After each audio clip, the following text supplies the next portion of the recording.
Okay, guys, we are live. Sorry, I already started, but then I realized that people weren't on with us.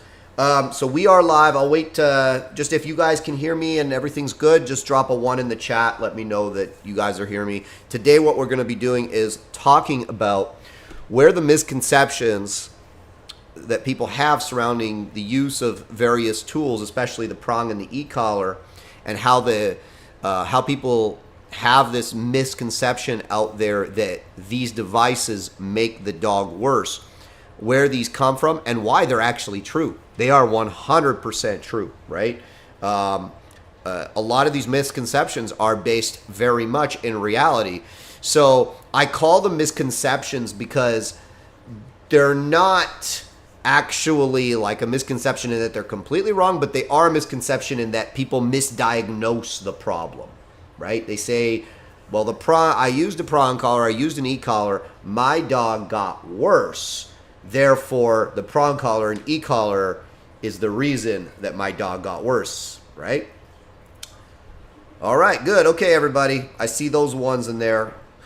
All right, so good to know that I finally figured this out. So, anyways, we just had a little bit of a hiccup getting started, as we usually do, because Haz is a little bit behind when it comes to technology, it would appear. Oh, guys, in the video camera, on my end, it's showing me a little shield icon that's over my face. Is there a shield icon over my face? If there is, just let me know. Otherwise, we're going to get started with this work.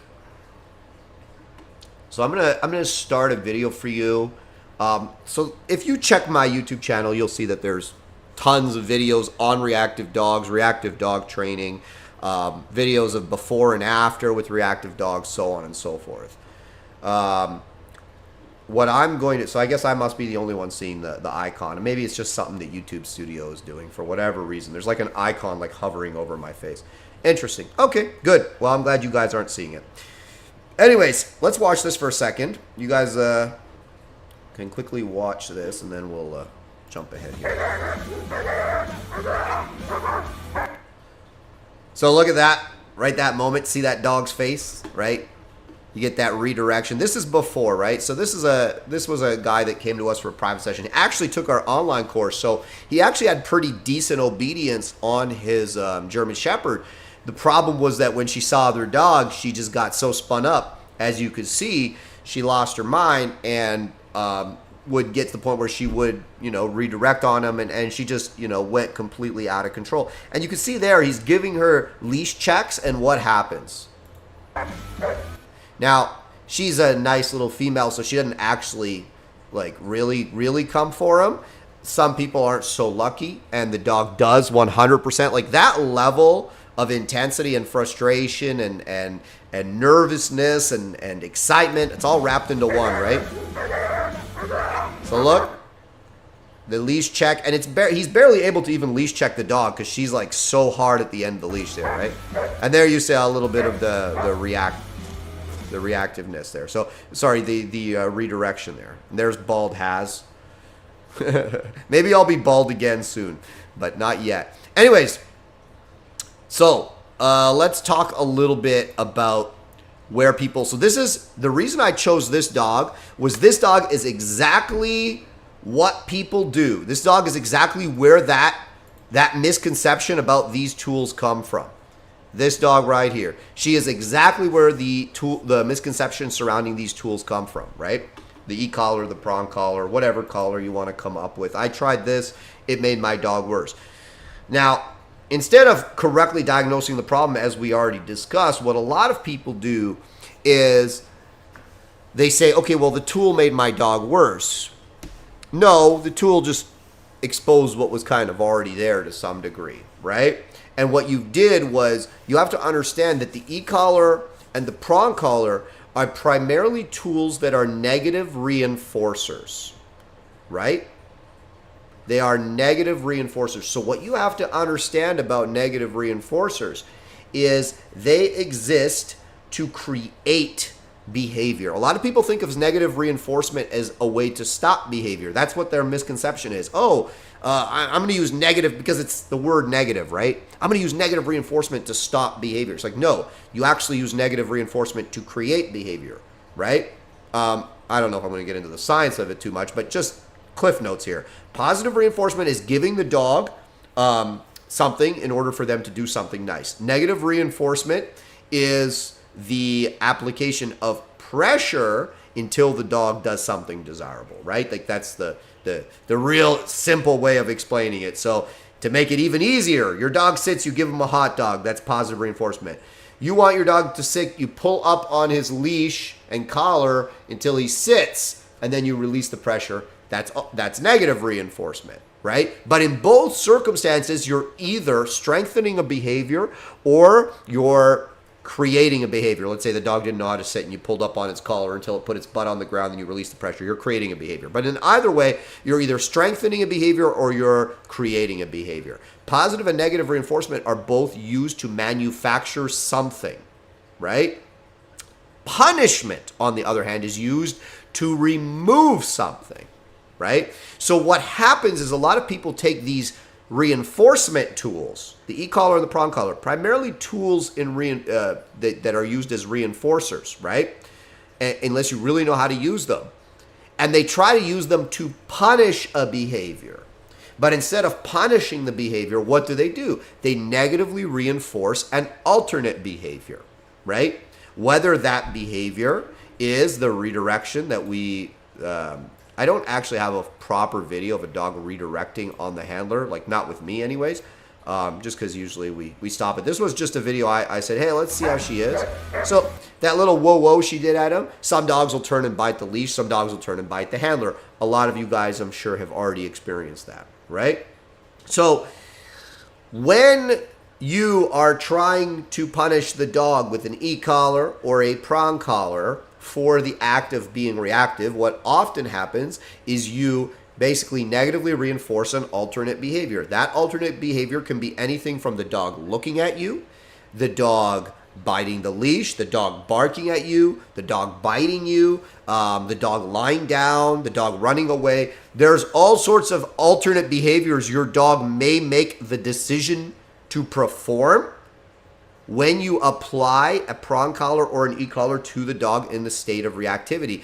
Or, last but not least, what the dog can choose to do is become more intense in the reactive behavior, right? Worse. The dog will become worse. The dog becomes more intense in the reactive behavior. The dog feels the pressure, and instead of offering an alternate behavior or becoming suppressed, what the dog does is they actually dial it up. Oh, I'm feeling some physical discomfort, and I'm also feeling the feelings I had prior to this reactive outburst, and now I'm just going to turn it up a notch. Very common as well, right? So, what's the problem then with the prong collar and the E-collar in this context? Quite frankly, people don't understand how to evaluate how that specific tool and the way you're using that tool is impacting your dog. Now, before I get into more of this, I'm just going to quickly mention something. In the link in the description of this video, I have included a link to my online courses. My online courses, I have a reactive course, I have off-leash obedience, puppy training, all that stuff. And I go over in depth the how-tos, step-by-step videos, all of that stuff, how to fix reactive behavior, how to fully off-leash train your dog, how to use a prong collar, how to use an E-collar properly. Now, I know some of you might get a little upset. Well, Haz, what's this live for? This live is for me to talk about it. This live is for me to get into it. But I'm not going to be able to show you with a dog in this live what I'm talking about because I don't have a dog here. I'm just sitting here in a chair and I'm talking to you guys. And to be frank, to properly understand how to correctly use a prong collar and an E-collar in training, in the context of negative reinforcement and in punishment, there's quite frankly hours of video, step by step, actually showing you with real dogs and then teaching you what to avoid, right? What a lot of people do is they think of the tool as a solution. The tool is not the solution. The training is the solution. What the tool is going to do is expedite the training. It's going to make the training more efficient if used properly, or it's going to make the training worse if used improperly, right? The tool simply magnifies the training that you're doing, right? You know how to build a house? Here's a hammer, here's some nails, here's a saw, here's some lumber. Start building. Or you don't know how to build a house. I give you all those things, you're going to make an ugly mess, right? Or you're going to make a beautiful home. It's the same thing with dog training tools. And that's what a lot of people don't understand. They ascribe way too much agency to the tools, right? The Prong Collar made my dog worse. The E-Collar made my dog good. No, no, no, right? And my strong suggestion is never, ever ascribe agency to tools, right? Ascribe agency to your training, to your process, and use the tools to enhance that process. So with dogs that offer the behavior that we talked about, let's just quickly watch the after here. So this was like more of like a before and after video. Dog, guys, get around the dog. Don't hide from the dog. Good. And you can see there's still a little bit of arousal there, right? But now the dog has a little bit of a different perception on how she should react to that. She still got a little excited and aroused at my dog barking there, but the handler backed up and he gave her a leash signal. And instead of engaging in that excitement that was going on over there, she re-engaged with the handler. We're going to talk a little bit more about the danger. So here's the mistake a lot of people make. I know other trainers have said it. To be quite frank, I've said it before multiple times, but this bears repeating. What a lot of people do with tools is they negatively reinforce alternate behaviors. And they actually admit to this, whether they negatively reinforce alternate behaviors with tools, or they positively reinforce alternate behaviors with liver treats or balls or whatever it is, right? That's not the solution to reactivity. That's not how you fix reactivity. That's how you can like kind of put a bandage on it. That's how you can kind of avoid it. But that's not fundamentally going to fix reactivity. And the reason it's not going to fix reactivity is because reactivity is a fundamentally self-reinforcing behavior. A dog does not get like this, okay? That is not exclusively fear-based. What a lot of people assume is this is fear-based. Yes, there's fear and insecurity as a portion of this, but there's also arousal. There's excitement, there's frustration, there's other emotions going on there. We tend to view in dog training emotions myopically. That is a mistake. Oftentimes, just like with humans, dogs can feel conflicted about things. Dogs can feel several different things about the same thing. So she's getting something out of this behavior. That dog's behind a fence. She can't get to that dog, right? But you could see, and the problem that this gentleman was having was she would spot a dog across the street and she would do this, right? She would spot a dog, 30 feet away and she would do this, right? It may have started initially as an avoidance and fear-based behavior, but as she gained steam and offered this behavior more and more, and from her perception, achieved success with this behavior, of course, it became self-reinforcing. She enjoys it to some degree. And almost every reactive dog enjoys this to some degree. That's what people don't understand, right? They enjoy it. Not completely. Yes, there's fear and insecurity involved, but they enjoy it.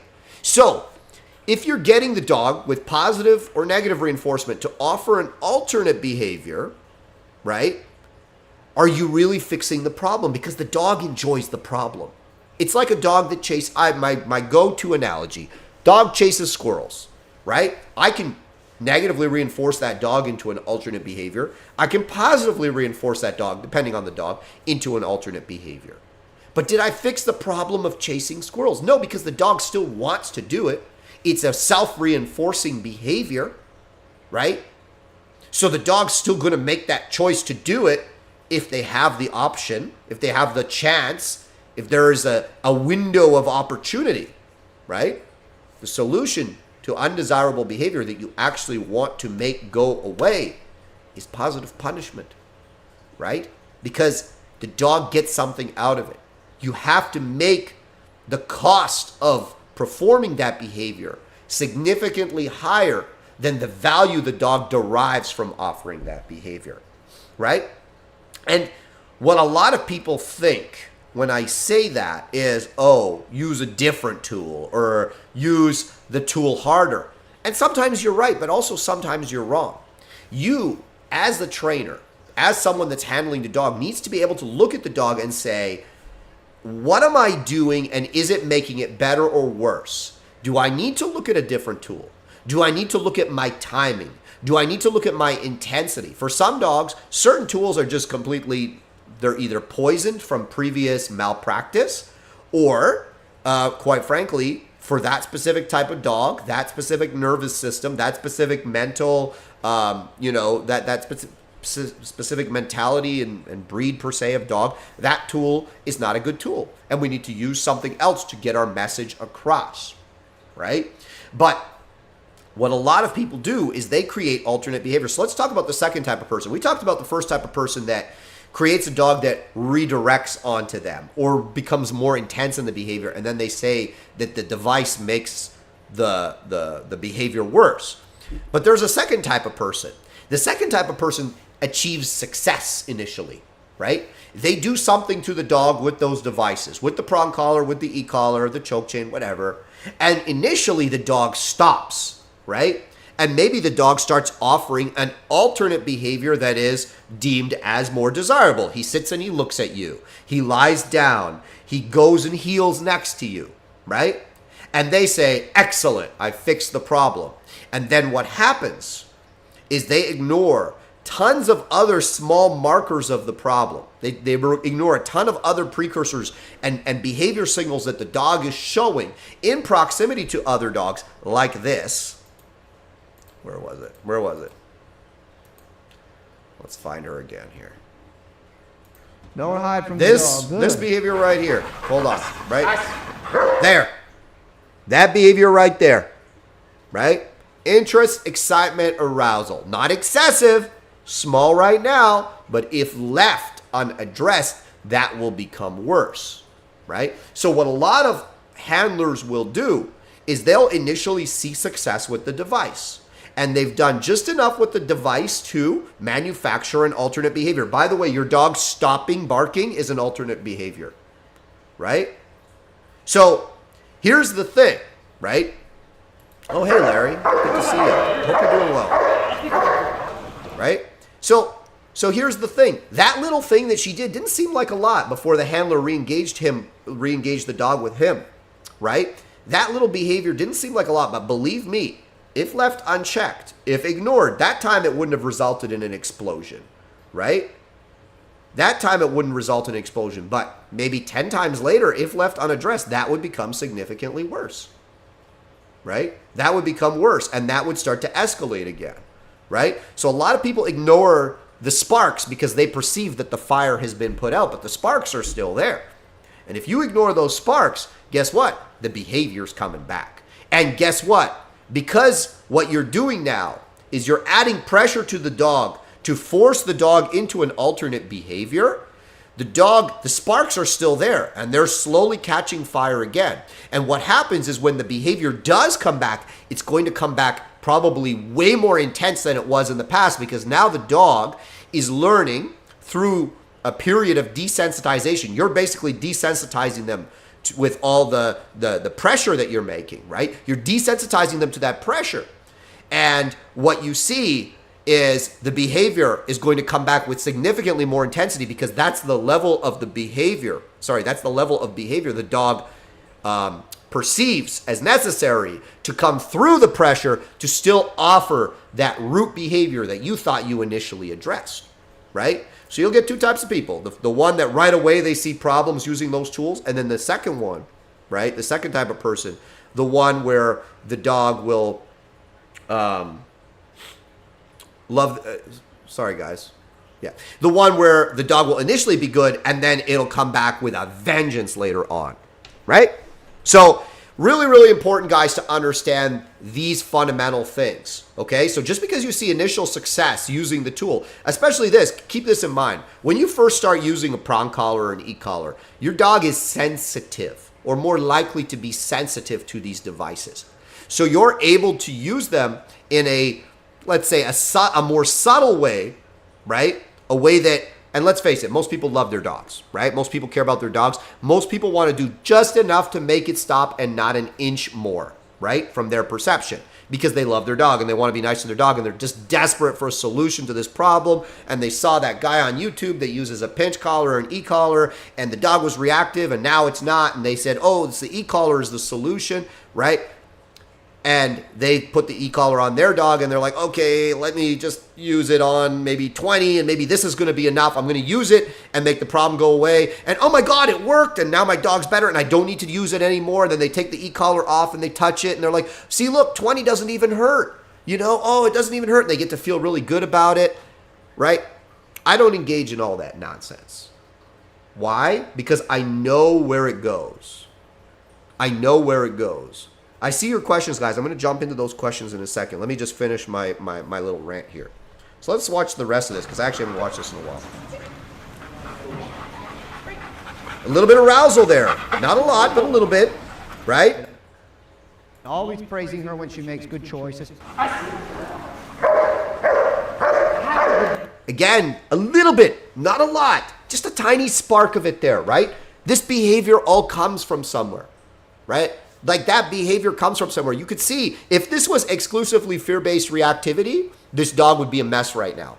Because when you punish, and by the way, just to be clear about this, you guys are seeing the after, right? On my reactive course, I think I did actually post this specific dog as an example. I post multiple dogs in my online reactive course showing how I actually punish them, okay? But with this specific dog, I punished her. Right? We punished her literally like, I don't know, 10 minutes ago, right? And you see here, right? She is still happy. She's still excited. She wasn't happy at the time of the punishment, right? But you could see she's still in a state of arousal. If this was exclusively fear-based reactivity, what you would see is a dog in complete avoidance, fear and insecurity. But you don't see that because remember what I told you, she's getting something out of it. Right? She's getting something out of that behavior. It's not exclusively fear-based, which is a mistake a lot of people make.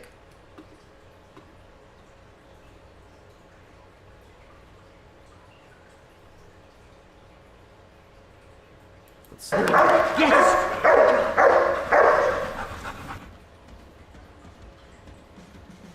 So there's a difference between curiosity and arousal. And that's what a lot of trainers make the mistake of, right?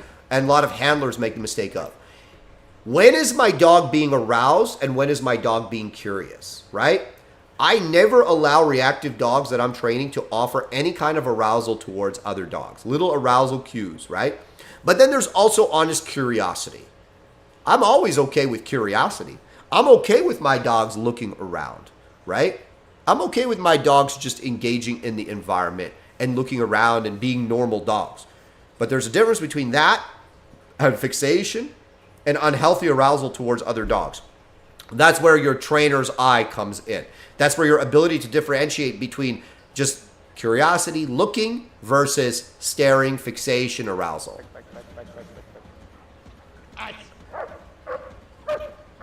See, look at the difference in behavior, right? She's like, I'm feeling pretty good about all of this. I'd like to get to, I'd like to be involved, but I'm not aroused. I'm not intense, right? And you see the soft eyes. The big thing is the soft eyes. The dog isn't staring. The dog isn't staring fixedly, like with laser focus. The dog's looking and looking away and looking around, right? Soft eyes. That's very important, right? But no arousal. There you go. I said it again in the video. So, right, what a lot of people do, guys, is this is where a lot of these misconceptions come from, right? This is where these misconceptions come from. And a lot of people look for a quick fix. They go on YouTube, they go on Instagram, and there's trainers that'll peddle all sorts of nonsense, right? Like, oh, this dog was reactive, and now I got the dog to look at me for the cookies, and I gave the dog the cookies, and now they're not reactive anymore. And if you just follow these 3 steps that I put in my Instagram reel, your dog will also not be reactive. So let me know how that goes for you, because you see a lot of that nonsense, right? And keep in mind, when you watch this stuff, you have to look for the smoke and mirrors. So if it's the same dog over and over again, right? So what you'll see is the trainer will have the dog brought in day 1, and they'll show the dog being reactive. But then it'll be like, I don't know, day 30, and the dog's in the same room with the same other dog that they were initially reactive to, and now they're not being reactive and they're eating cookies. And people mistake the process of habituation, where the dog's been in that same room with that other dog 100 times already, and they're habituated to the presence of the other dog with an actual solution. In this video, by the way, this was the dog's first time in this training room, and there's actually multiple dogs in this video, right? Where you can, let's see here. You see, like, I have a whole bunch of people in this room, right? You see primarily me engaged, but there's other dogs in the room. I'm not even, there you go. Where is it? Where is it? Yeah, you can see there's like 3 other dogs in the room, right? There's 3 other dogs in the room. Other dogs, you want to play around it. And the dog is able to handle that. A lot of people aren't, right? So a lot of people on Instagram or whatever, they do the smoke and mirrors. Oh, look, this is the dog before. This is the dog for the 30th time in the same room with the same dog. And magic, they're taking the liver treats and they're not being reactive. Show the dog on the street passing other dogs. Show that dog in a room with a bunch of other dogs being active and aroused, running by her, right? I will put the dog, once the dog understands the rules, I'll put them in the fire in the training where they see. And by the fire, I mean I'll put them under the worst case scenarios, dogs running past them, dogs barking at them, dogs pulling towards them, dogs even brushing them physically, right? And just get them to that point where they're desensitized and they understand the rules of this situation, right? But a lot of people don't do it. And a lot of people trick you on social media with smoke and mirrors and all of this stuff. So the point of this is that the prong collar and the e-collar, you could certainly use it. Right? You could certainly use it for this stuff, but if that's your only thing that you're going to do and you don't really know what you're doing with it, the chances of you being successful long-term with it in this context, with this type of reactive behavior, it's not the case. Like, it will not work. And these are the type of people from where the myth, or you could say the truism, depending on how you want to look at it, comes from, that e-collar and prong collar will make this behavior worse. I'm going to jump to your questions now, guys. I'm going to get in here and see. By the way, please like the video. There's a lot of people watching. There's not as many likes as there could be. I'm going to jump into these questions now and see what's going on. Do you know how to fix pulling? My 11-month-old Pressa walks fine. Well, I literally have free videos on that, my friend. So it's not, again, it's not something that I can show you on the live. But there's my free videos. I'm sure there's tons of other videos on this as well. Time for a choke chain. Wrong, right? Because if you view this, again, you're looking at this as a tool solution, right? Like, the dog is reactive. Let me put a choke chain on the dog. And by the way, choke chain, you're still supposed to use it with taps and pops. Yes, you can lift the dog with it, but I don't really like using choke chains. I don't, very few dogs I'll use choke chains.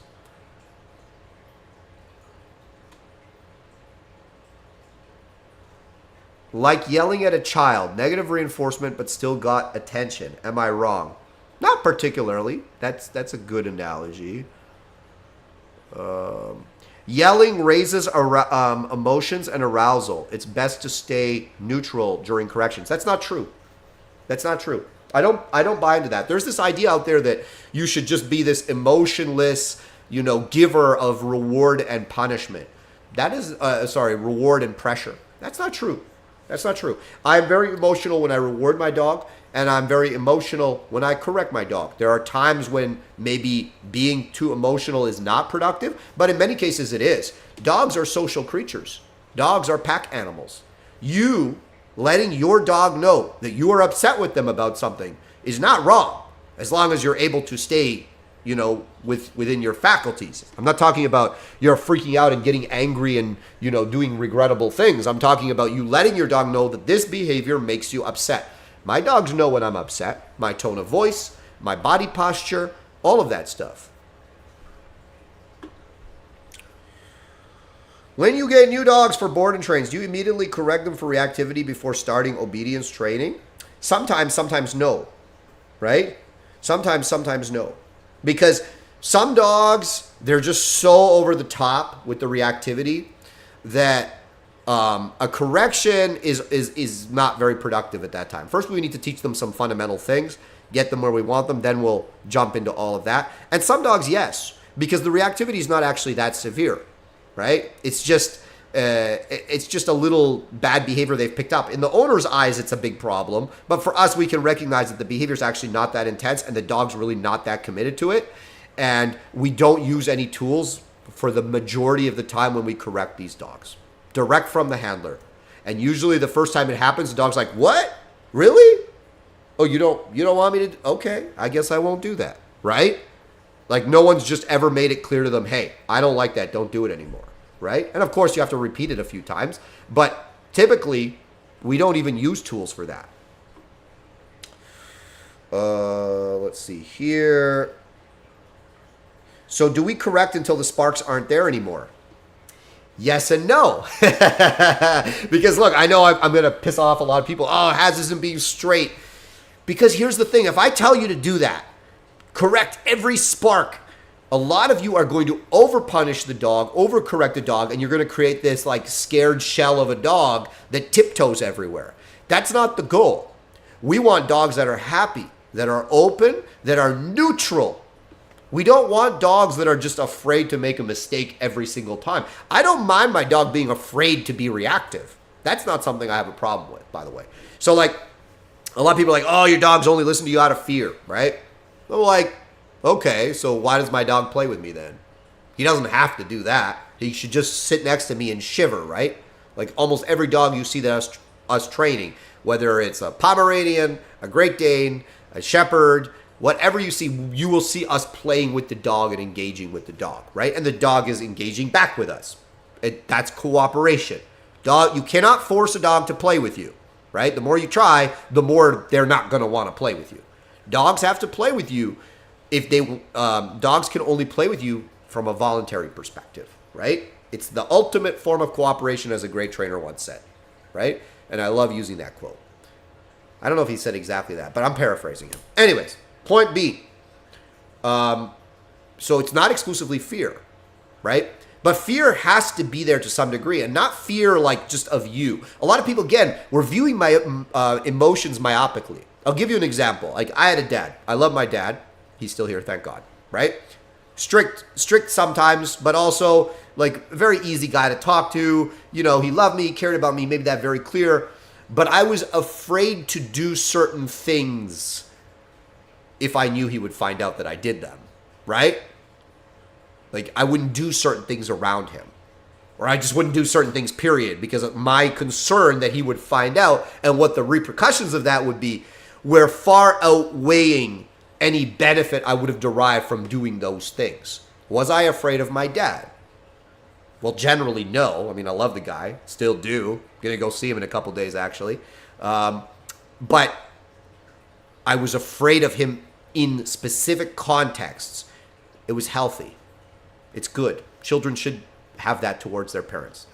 He's not there to be my friend. He's there to raise me and guide me into becoming an individual that is productive in this world, that respects and understands the concept of right from wrong, that doesn't do certain things. And it's not so important as a child, of course, that I understand why something is wrong or why I shouldn't do a thing. Obviously, if you can explain it, go ahead, great, go and explain it. But quite frankly, a lot of the time, kids are too solipsistic or they're just not there mentally yet that they can understand why doing something is potentially dangerous to themselves or to others, or bad for themselves and for others. And therefore the parent must say, hey, listen, you just can't do this. And your dog is the same, by the way.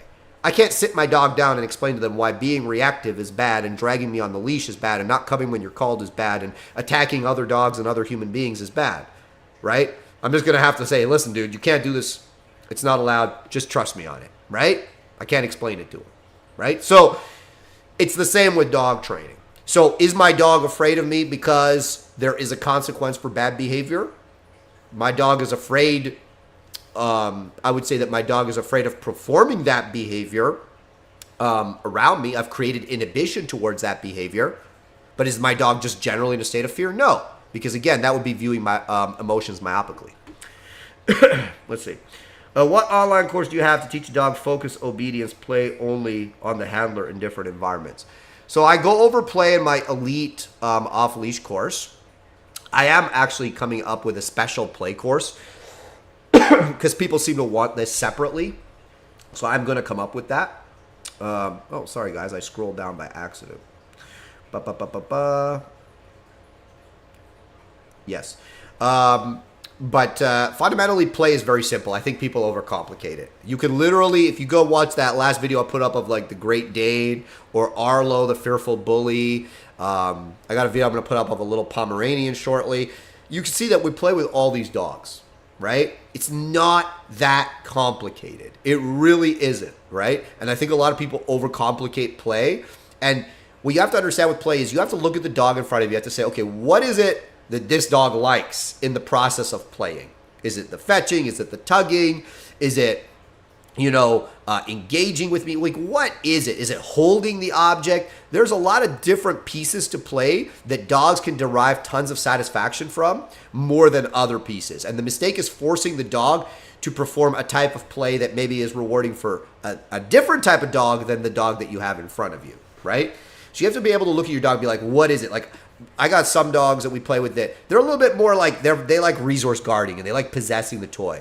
So they'll like have the toy in their mouth and you'll reach for it and they'll go, and a lot of people are like, oh my God, no, my dog's being bad. And it's just them actually having fun, right? So you reach and they go, and then your hand goes away and then they wag their tail and they're all happy. And then you reach and they go, and sometimes you grab it and they like fight really hard. You let them win and then they're like happy again, right? So you have to be able to look at the dog and say, okay, like what is super rewarding for this dog? What does this dog love about the process of playing and how can I emphasize that specific thing?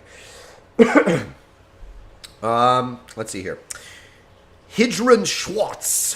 In my country, both are forbidden, and we have good rehab for aggressive dogs, no kill shelter, and not too much bad incidences, and relatively well-trained dogs. We walk them almost no backyard dog. Hydran, I would disagree with you. I talked to a lot of people in Europe. A lot of people that actually have dogs that have severe behavioral issues say there's no help for them. And in fact, the dogs are often put down. And quite frankly, look, this is 2024. This YouTube. We all have these little cameras on us. No one can show dogs that are aggressive, that they are fixing with positive reinforcement, and that then are like reliable in public. No one shows it.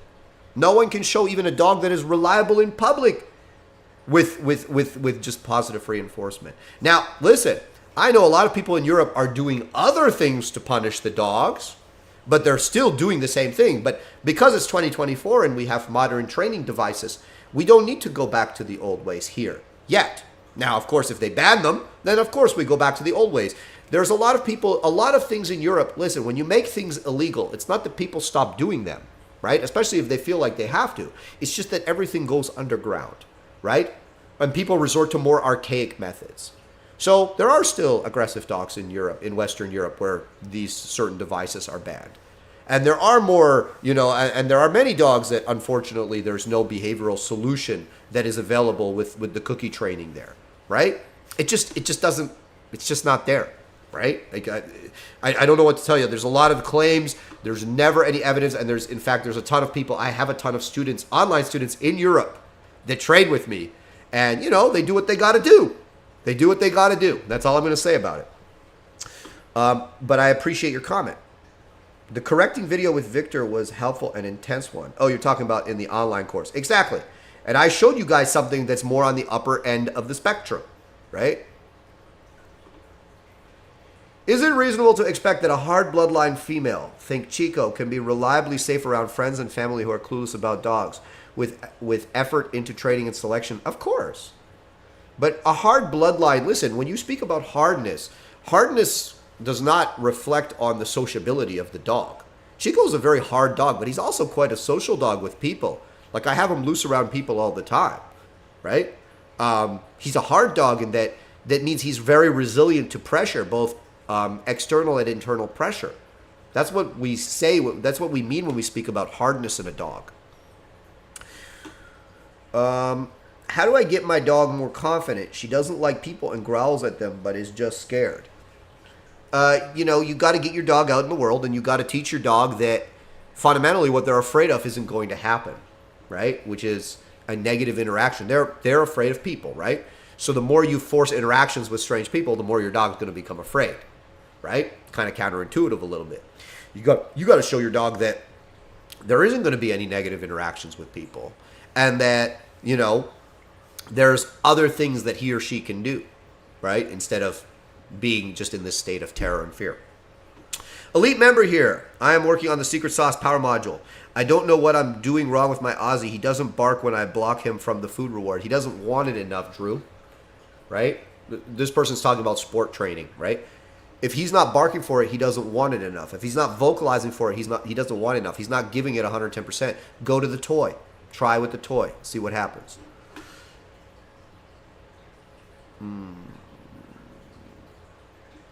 Let's see what else we got here. Applying social pressure is very important. Thank you, James. James is right.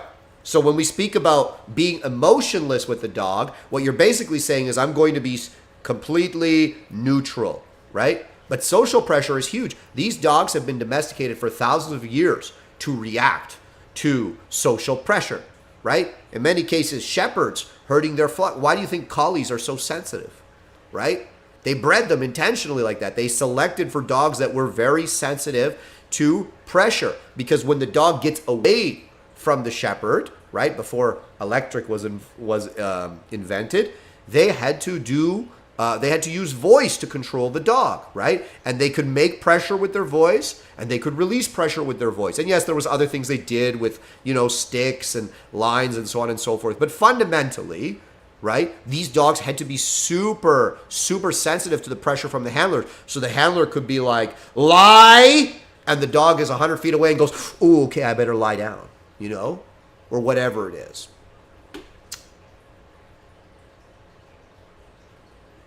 What would be helpful for a dog that has been attacked? This is Alexander. Attacked a couple times as a puppy and now has a fear of other dogs. Would introducing them to slow, well-behaved dogs help? No. Desensitizing them to other dogs would help, not introducing.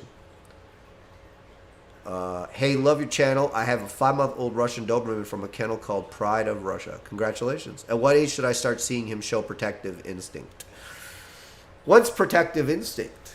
A lot of people misconstrue nerfs and reactivity as protective instinct, when in fact the dog just perceives, they're a little bit scared of something, they're a little bit insecure about something, they feel funny about something, and they go whoa, whoa, whoa, whoa, whoa, and people go, oh my god, he's protective.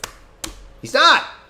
But here's the thing, a lot of guardian breeds are bred intentionally to have an intrinsic distrust of strange people and strange dogs. It's natural for them. And that is a behavior that is based in fear and insecurity. But if the other traits of the breed come through, they're able to function past that fear and insecurity so that they show a bluff behavior or an intent-based behavior of the whoa, whoa, whoa, or rah, rah, rah, rah, rah, and ultimately maybe biting, right? They were selected for that. So typically you can see that right from day one. Or, if the dog is fairly social and confident, oftentimes, a year to 18 months, if it's ever going to pop up, is usually when it does pop up, and they can become a little bit territorial and they can show a display in that circumstance.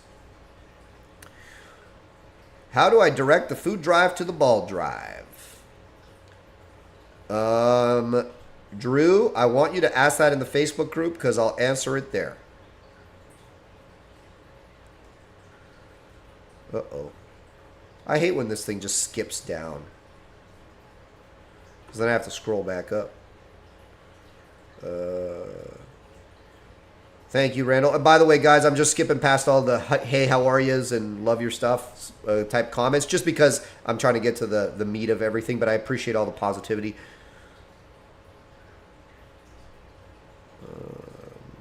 How long would each session typically take when you're e-collar conditioning your dog? 15 minutes.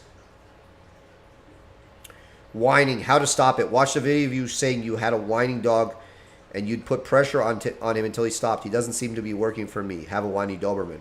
Well, I would say, Mr. Porter, if you're in my online courses, ask that question in the group and I'll get very specific, because then I'll know what you know and I'll know what you've done with your dog, so I'll know what to tell you to do, right? Instead of just, a lot of people will be like, well, what should I do? And like, bro, I don't know what you did with your dog. I don't know what your dog knows. I don't know the language your dog speaks. And I'm not talking about the human, like English or Farsi or Russian. I'm talking about the language of training that you've taught your dog.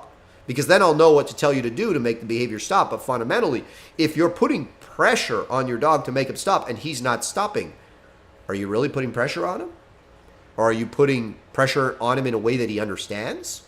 Right? So this is why I need to I would have to know more, right? So ask me in the Elite Members group on Facebook. I have a male German Shepherd that has some aggression issues. I feel like I may have been overcorrecting him. I have softened the correction, and he seems to be doing better. Am I on the right track? Again, Mark, I don't know because I can't see your dog. Here's the thing. There is a balance to be had. We don't want dogs being in a state of constant suppression and fear. We don't want dogs walking on eggshells, terrified of making mistakes. But we also do want dogs that are concerned about offering unproductive and undesirable behavior. Right? I want my dog to look at that other dog and say, you know what, I don't like that dog, but you know what, he doesn't like it when I do that, so I'm not going to do that. Right? I'm just going to trust him, and we're just going to go past this problem here. Right? Here's the thing, like some dogs that are truly antisocial, like my dog Gage, for instance, he's antisocial.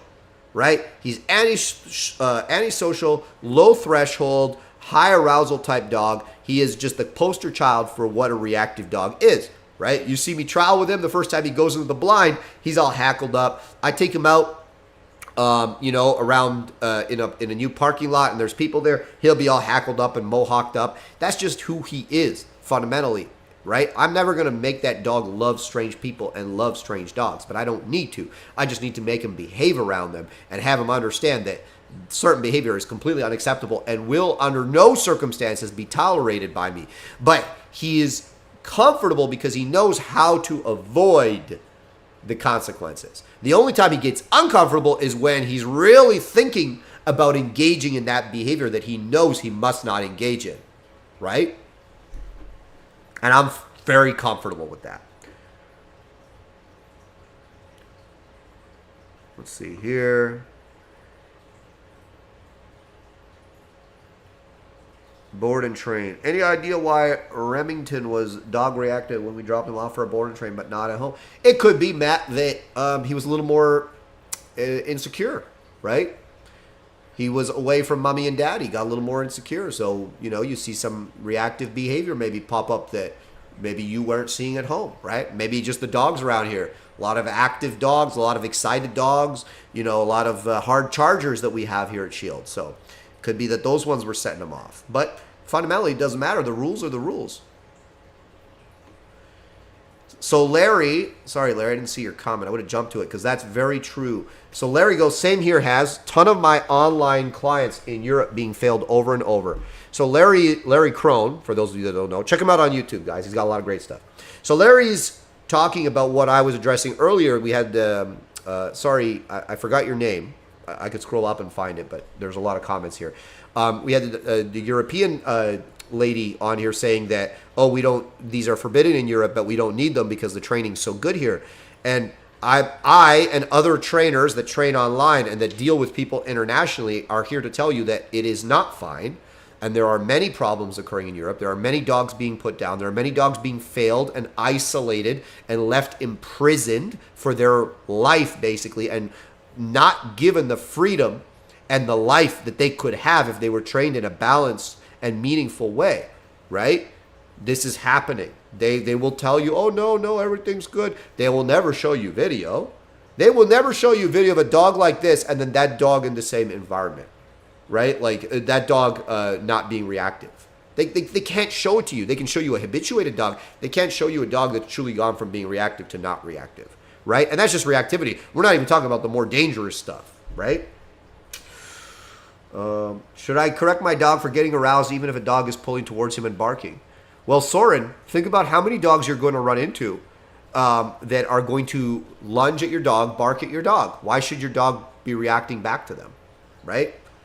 The only time my dog is allowed to do something is if we're rushed by another dog. If we're rushed by an off-leash dog, then I loose my dog and I let him protect himself if I can't protect him in that specific instance. But if there's another dog being an idiot on the end of the leash towards my dog, he is not allowed to be an idiot back. Of course not. Is training a treeing walker coonhound more difficult for recall than other breeds? No. We train hound dogs and huskies recalls all the time. Halo from Greece. Which prong collar is better for my 32 kilogram Mali? 2.25, 3.2 millimeter. I'm not a prong collar junkie. I want to make that clear. I don't spend a lot of time on the prong collar. For me, a prong collar is training wheels. I don't get like, oh, I should use the small one, the big one. I just generally use a 3mm prong collar unless the dog is very small. And I get my training wheels work out of the way. And then I'm on to the e-collar typically, or something else if I'm going to do something else, right? And the e-collar is just because I can quickly fade the leash completely. And my goal in my training is always get the dog off leash. Of course, for certain dogs, it's let's get this dog fundamentally behaving itself and not being a danger to himself and to others and being a pleasure to walk. But also, let me get this dog off leash. Do you know how much freaking fun dogs have when they're off leash? I need to get them there as fast as possible. The sooner they're off leash, the sooner you should. I wish you guys could see some of these dogs that we get in that have behavioral problems. They've never been off leash, at least very rarely, and only in like, fenced-in areas where they're by themselves or something. When you take them off leash for the first time, the joy that those dogs express when they're just ripping around, like they just running and running and running. They're like, bro, I never get to run like this, except if I'm in the backyard or if I go to the private dog park my owner pays $50 every half hour to use, right? And in some cases, they never had the freedom ever in their life. Just the joy those dogs have, right? The sooner I can get a dog there, the better. And that's the goal of the training. How do you differentiate between bad dog and bad training? I mean, it's pretty simple to see. I mean, look, there's no such thing as a bad dog. Dogs are what they are. Now, there are some dogs that you would say are just such a genetic mess that there's no good outcome for them. Luckily, those dogs are rare, right? Or you could say that this is a dog that is a genetic mess. We can do enough to get this dog to the point where they can function in the world. It's not going to be obviously as ideal as a dog that is well-bred and genetically solid, but it's something, right? And then, of course, the vast majority of dogs are perfectly fine. They just haven't been trained or haven't been shown the right from the wrong, and they haven't been given any kind of productive functional training, right? So for me, functional training is the root of my training system. Functional training, like I know I show you guys like a lot of fancy stuff, like the focus healing and the sport stuff and the protection stuff. But fundamentally, functional obedience is the root of everything, right? Walk next to me, behave yourself. Lie down when I tell you to lie down, stay there. Come when you're called. I don't care what's going on around me. You must listen to me. You must walk next to me. We're walking next to a busy highway. You're off leash. I'm on my phone, drinking my coffee, chilling, and you're just there. And I know you're there. And I don't have to be like, are you with me? Are you with me? Look at me. Look at me. I don't do any of that nonsense. You're just there. You're behaving yourself. You're a good boy. You're a good girl. And when we get to a place where it's safe for you to run, I say, break, and you go, and you take off, and you run around. And when I call you, you come every time, anytime. Functional obedience. Obedience for life. That is the root. And that is the solution for just about any dog that has behavioral problems. I teach them functional obedience, right? Not just because it's convenient, but because it changes the dog's mind. It changes how they operate in the world. It creates impulse control where there was no impulse control. It creates what I call, and I've alluded to many times in the past, the compliance ladder, right? The dog is used to always self-satisfying. The dog is used to always saying no. Now I get the dog saying yes, yes, yes, yes. So when I get the dog saying yes all the time, and maybe there's something the dog really wants to do, like be reactive to another dog or go after that person over there or whatever, and I say no, the dog will say yes. Because they're so used to already saying yes, they become habituated to compliance, right? So they become compliant in a general way, not just in a very specific way. How do you differentiate between, sorry, I already answered that. Bart Bellon had an e-collar on a dog's tail. What is the purpose of putting it on the tail? I mean, you'd have to ask him. I don't know what he was doing in that specific instance. This is the most red pill dog training channel. Thanks, I think. Do you use Nepo-Po for handler aggression? Negative, positive, positive? I mean, it depends. I mean, I use a lot of elements of Nepo-Po in my training system. I didn't take Nepo-Po school from Bart or any of that kind of stuff. I actually learned the Nepo-Po that I use from a gentleman called Yogi Zank. I went to one of his seminars, and that was a big eye-opener for me, and I still use a lot of that stuff to this day. But I also use a ton of other things. So the short answer would be no. Living in Spain using a dog truck fully covered with a guêpe scarf that covers and hides e-collar. As you state, have to get around. Of course, Rico, I totally understand. Drew, absolutely, hit us up, we'll talk. Why do I use slip leads for oppositional pressure over flat? I use flat too, creatine. I use flat too. Have you ever had a situation where a dog would sit down and start itching oftentimes when you stim them with an e-collar? 100%, it happens all the time.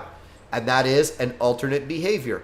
And you can either reinforce it, or you can teach the dog that that is not an acceptable alternate behavior when you make e-collar pressure, and that there's, in fact, something else that they should do. Getting a German Shepherd puppy, maybe 8 weeks old, what is the first thing to teach her? Thanks for all you do. I mean, for me, with my puppies, the first thing I do is I actually crate train them and just teach them to get comfortable walking on a leash. I have details on how to do that in my online courses, my puppy course. Link is below.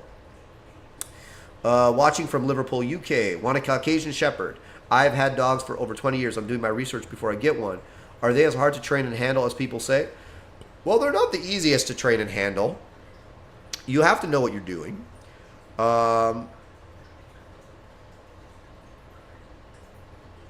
Let's see here. Sorry, guys. I just lost Alan there. You have to know what you're doing. They're not, like, if it's your first dog, I wouldn't suggest it. But if you're comfortable and you kind of know what you're going to get into, like, that dog is probably going to be quite reactive.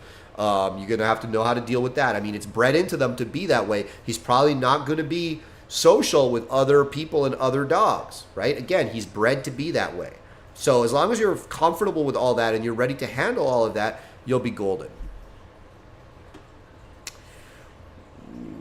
Let's see.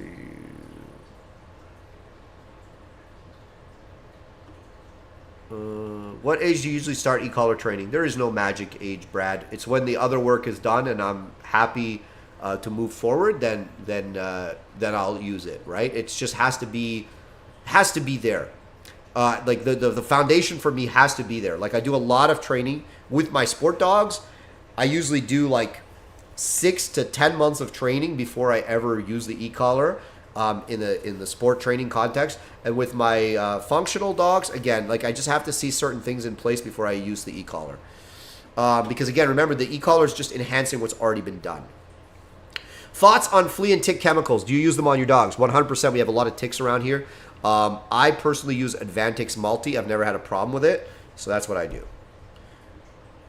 What's the perspective on training the dog yourself versus board and train? Been doing research because I'm a novice, but without being a dog owner, I do have a responsibility to my animals in the world. So listen, if you're busy and you don't want to put the work in, because listen, training your dog from the beginning is work, right? You don't have the time for the work, you're busy. Then you do a board and train. But what you have to do is you have to understand that there's work on the back end. You don't just get a robot that comes back to you and will do everything you say. The work on the back end is not that you have to train the dog, it's that you just have to reinforce the training that was already done and hold them accountable to all the things they know. You have to motivate them the same way they were motivated in the training, and you have to pressure them the same way they were pressured in the training in order to maintain all the behaviors the dog knows, right? In every behavior, you have to understand, like, the things we teach dogs to do aren't necessarily natural.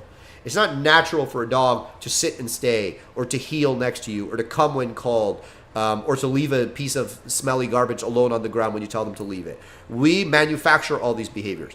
And if you leave the dog to his or her own devices and you do not reinforce the training, then what happens is the behaviors the dog learns start to decay, right? So you will be responsible for maintaining those behaviors in the after portion, but you don't have to go through all the repetitions and time necessary to train the dog to do those behaviors in the first place if you do a board and train with some people that know what they're doing.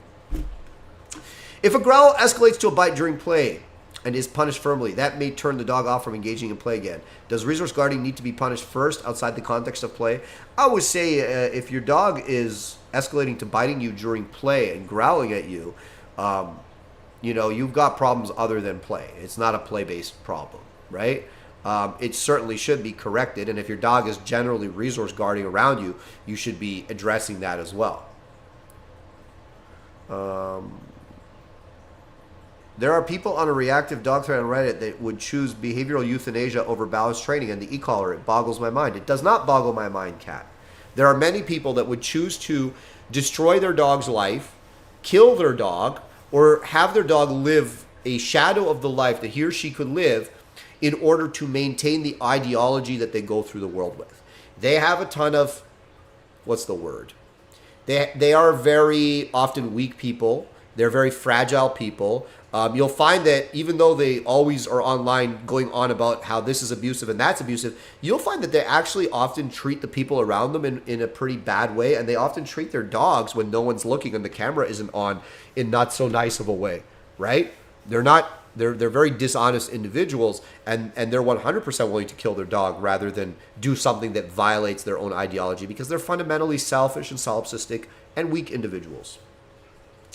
12-week-old German Shepherd puppy showing reactivity to other dogs. You mean he's being a normal German Shepherd puppy, but okay with people. Is it better to keep exposing the puppy to other dogs? No, but not interacting if he is fearful. Yes, that is true, Ennis. That is exactly what you should be doing. No, you don't really correct them at that age. It's very normal. How do I join your Patreon? I'll post the Patreon link below as soon as I end this stream, which I'm going to do very shortly. Let me see here. Do you see a major difference in social personality, sociability between male and female dogs? No, I do not. Hi Has from Sweden. I'm pretty sure you're already breaking the law in Sweden by watching this. But hi, how are you? Just want to say, love your videos and help me much train my dogs. Keep up the good work. God bless. God bless you too, sir. Yes, guys, hit the like button. Come on. What are your thoughts on the whole pet parent thing, referring to your dogs like they are children? For me, I hate it. I love them, but they're not kids. Well, they're not kids, but I do view my relationship with my dogs as paternal. I am daddy. I feed them, I care for them, but I'm daddy for life. They never grow up and move out, right? Here's the thing.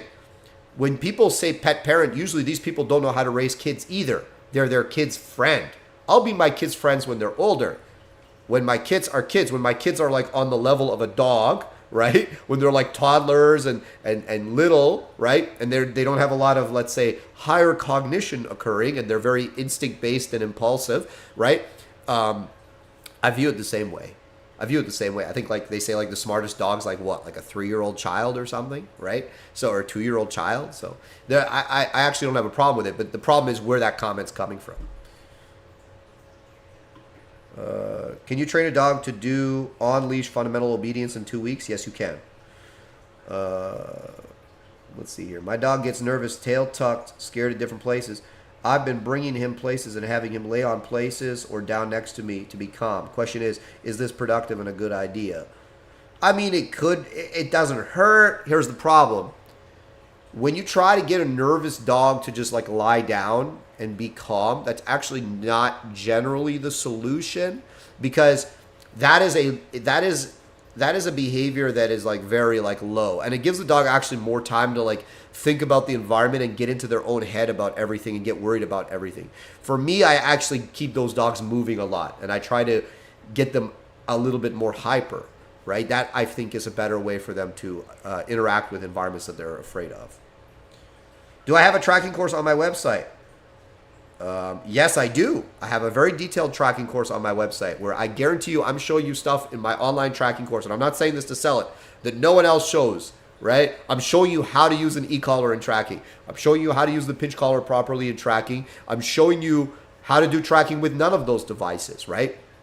So, this is the stuff, I can show it to you because it's legal where I'm at. It's not legal where a lot of the other people that do that stuff and that have those courses are at. So they have to, not maybe give you guys everything.